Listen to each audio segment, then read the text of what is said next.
¿Por qué lo llaman fascismo cuando quieren decir nacionalpopulismo? En su libro Nacionalpopulismo, la revuelta contra la democracia liberal...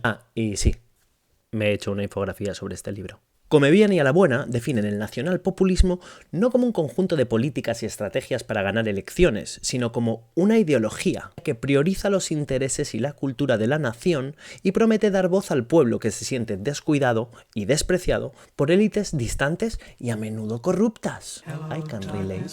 En el libro distinguen el nacionalpopulismo del fascismo, argumentando que no es antidemocrático, sino todo lo contrario. Mientras que el fascismo busca eliminar la democracia y construir una tercera vía, la primera es el capitalismo, la segunda el comunismo, o en el orden que tú quieras. Apoyado por un único líder, el nacionalpopulismo cree que el pueblo es la única fuente legítima de poder, a pesar de que muchas veces el pueblo no tiene. Que no lo digo yo, que lo dice Platón.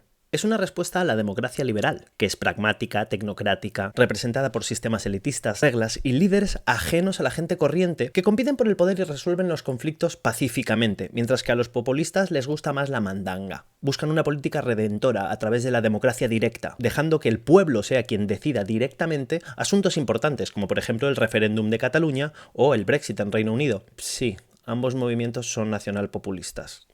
El nacionalpopulismo tiene 3 objetivos: acabar con la naturaleza elitista de los demócratas liberales, 2. Reducir el ritmo y la escala del cambio étnico. Los nacionalpopulistas están preocupados por convertirse en una nueva minoría. Y tercero, acabar con la desigualdad económica. Salvo el punto 2, los otros son comunes a cualquier populismo. Por último, los autores atribuyen el nacionalpopulismo a lo que llaman las 4 Ds. Distrust, o desconfianza, en los políticos y en las instituciones, normal. Destrucción de la identidad histórica del grupo nacional, sus tradiciones y su estilo de vida, que muchas veces no tiene que ver tanto con la raza como con su lugar de nacimiento o su religión. Veas el caso de los Latinos for Trump o el nacionalpopulista gay de Holanda. Deprivation, o sentimientos profundos de privación provocados por políticas neoliberales de la economía global que han aumentado la desigualdad económica y les han arrebatado la posibilidad de un futuro mejor. Y por último está la desalineación, la falta de vínculo entre las élites políticas y el pueblo al que gobiernan. Y hasta aquí mi resumen de hoy de lo que es el nacionalpopulismo. ¿Y por qué me parece importante distinguirlo? Porque si seguimos llamando fascista a cualquier persona que tenga una idea un poquito diferente de la nuestra, cuando tengamos que usar la palabra para señalar a los fachas de verdad,